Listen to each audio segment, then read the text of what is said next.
Okay, I think we're live, and and today I just wanted to go over Surah 73, which is entitled "The Wrapped Up." That's in my translation of M.H. Shakir. It's also called the Enshrouded one, and in the Quran, uh, in the original language, it's called Al Muzammil. Hi, Inky. Hi, MBD and GW.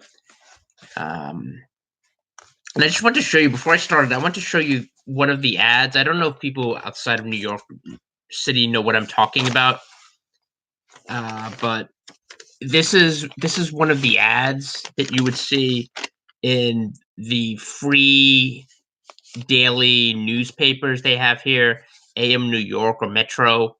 And these are ads for spiritual advisors or healers, and you can see most of these come from Muslim countries or Muslim, like Mr. Sheikh, Mr.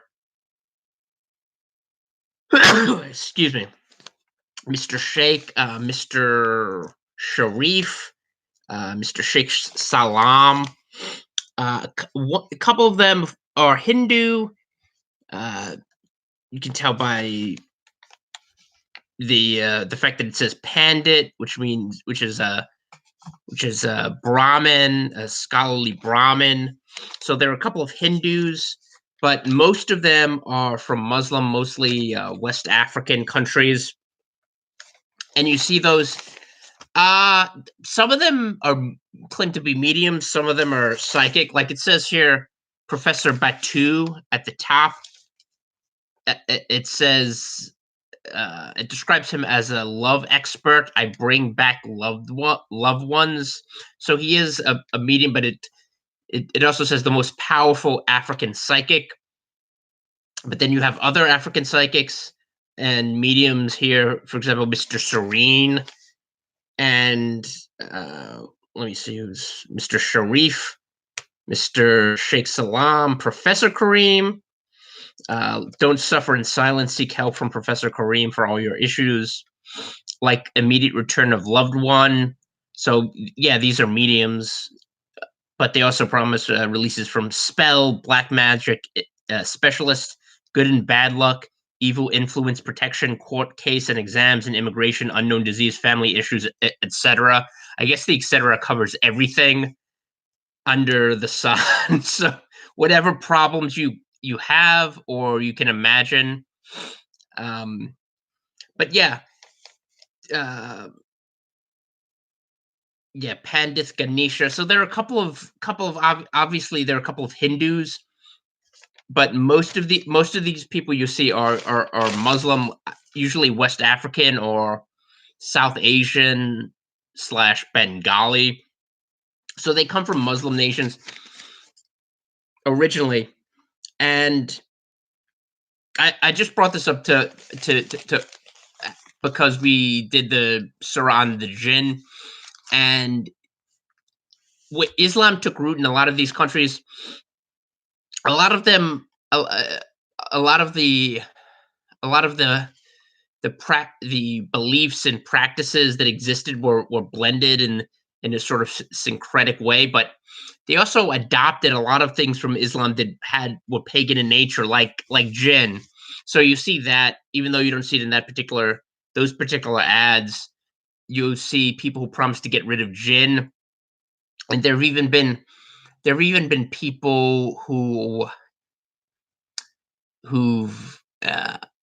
been injured or killed uh,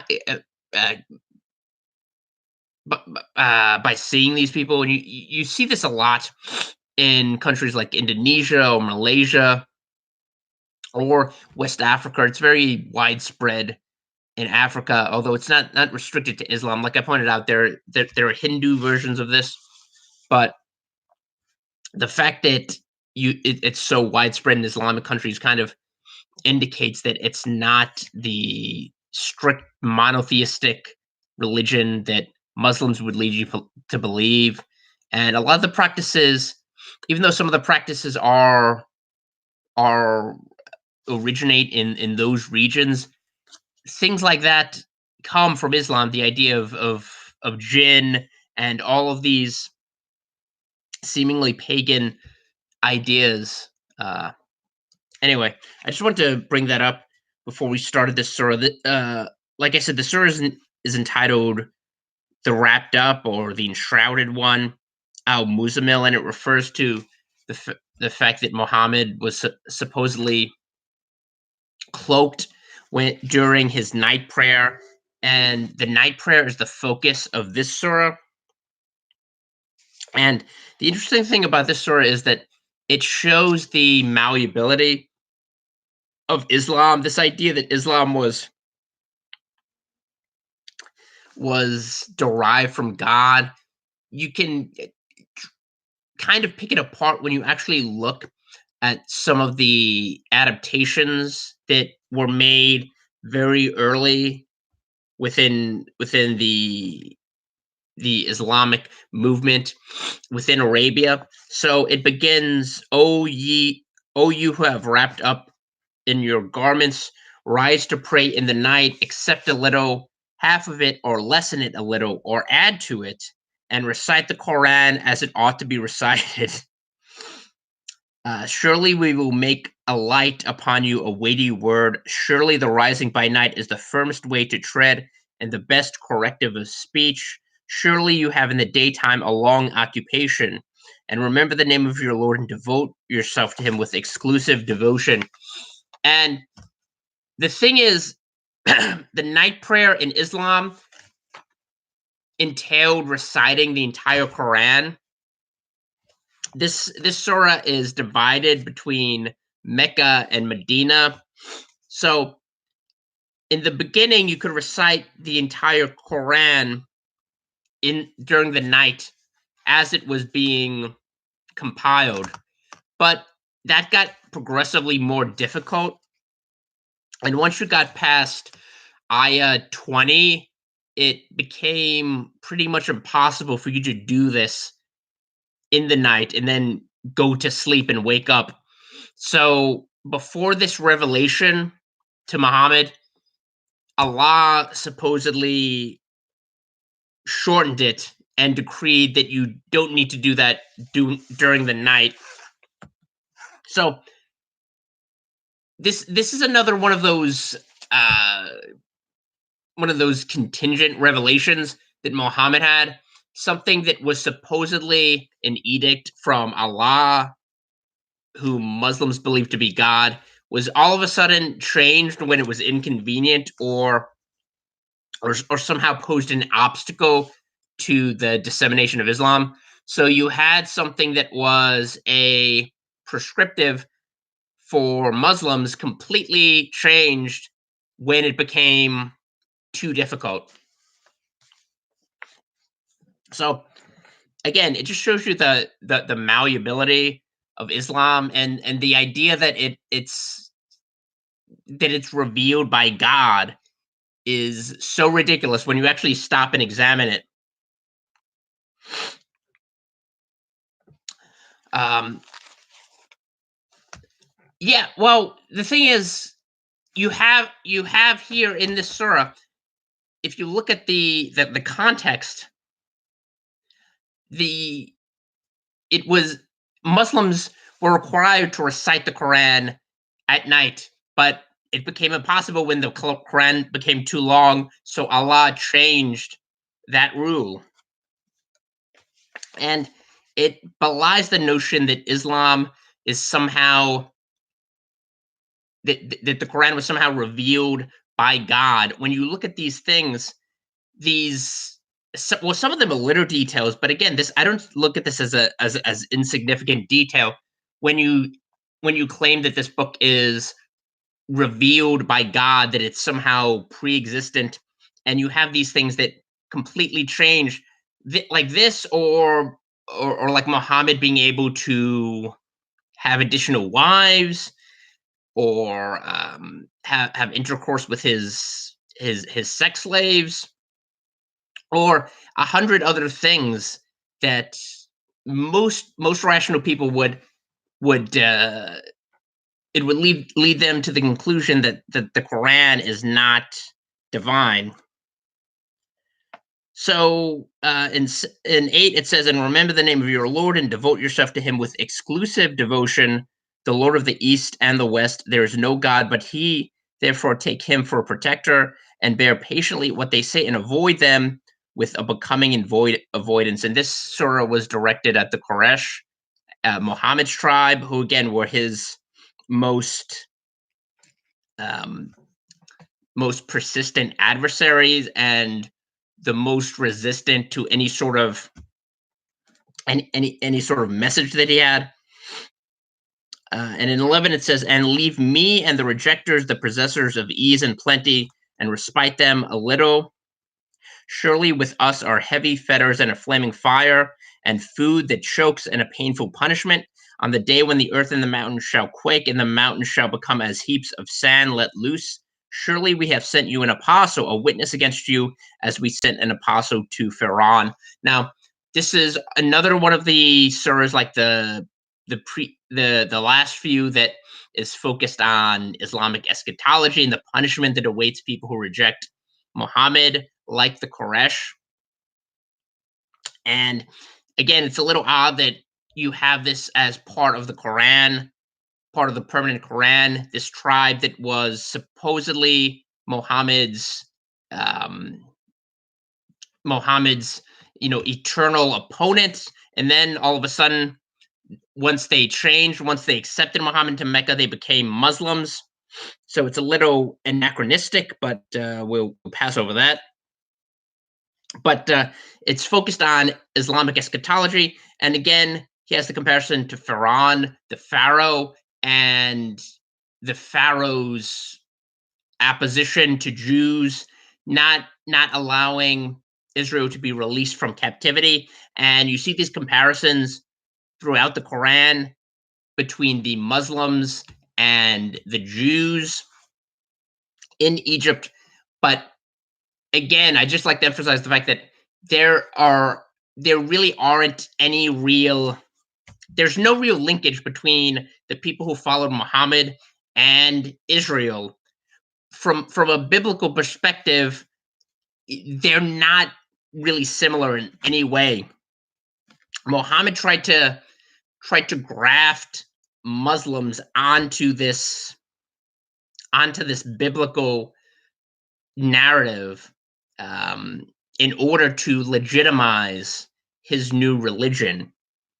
But the problem was he didn't have the biblical understanding to actually convey to actually convey his message. He didn't understand the lineage of Israel, or why the Jews were important, why they were God's elect people, and throughout the Old Testament they were, um, particularly particularly the Torah, why they were protected by God and led by God and led out of captivity to Egypt. He didn't understand the timeline, or the personalities, the figures, the patriarchs, and the prophets. So he didn't really have a firm grasp of these issues, which is why the Quran is so muddled when it tries to invoke these stories and figures and link them to Muhammad and the present problems Muslims face in establishing their new religion. So it talks about sending an apostle to Pharaoh. That's Moses. But Pharaoh disobeyed the apostle, so we laid on him a violent hold. How then will you guard yourselves if you disbelieve on the day which shall make children gray-headed? And he's talking about the day of judgment. The heaven shall render asunder thereby. His promise is ever brought to fulfillment. Surely this is a reminder. Then let him who would take the way to his Lord. Surely your Lord knows that you pass in prayer nearly 2/3 of the night. And this is the key verse here. 2/3 of the night, and sometimes half of it, and sometimes a third of it, and also a party of those with you. And Allah measures the night and the day. He knows that you are not able to do it, so he has turned to you mercifully. Therefore, read what is easy of the Quran. He knows that there must be among you sick, and others who travel in the land seeking of the bounty of Allah, and others who fight in Allah's way. Therefore, read as much of it as is easy to you, and keep up prayer and pay the poor rate, and offer to Allah a goodly gift, and whatever of good you send on beforehand for yourselves, and you will find it with Allah. That is best and greatest in reward, and ask forgiveness of Allah. Surely Allah is forgiving, merciful. And that is the last verse. And it's interesting, you go up there, you go back and you look, it says, he knows that you are not able to do it. That there must be among you sick, and others who fight in Allah's way. He's talking about jihadists here, people who are fighting for Muhammad and attacking the Quraysh and other opponents of Muhammad. Therefore, read as much of it as is easy to you. But the thing is, there were people doing that before Muhammad got this revelation. It's not like it's not like anything changed. The only thing that changed was the fact that the Quran was becoming longer. That's the only thing that changed. But all of a sudden, this prompts Allah, who is supposed to be this omniscient being who knows everything beforehand and knows what's going to take place, that that prompts him to create this revelation. Well, I mean, if he's omniscient, why didn't he know this before? It's because he's not omniscient. This is, like I said, Allah is an alter ego for Muhammad, and he's simply using this as a convenient pretext for making Muslim requirements less objectionable, to make Islam more palatable to the people he's proselytizing. So again, this surah, I mean, they're, like most of the Quran, if you actually sit down and dissect it, you'll realize that it proves that Muhammad is not a prophet, and that the God he's representing is simply is something that's not a God. And a lot of it is simply Muhammad creating his own justifications for what he wants to do, which in this case is altering the prescribed prayer rituals for Muslims. Anyway, that is Surah 73. And Surah 74, the clothed one, is next.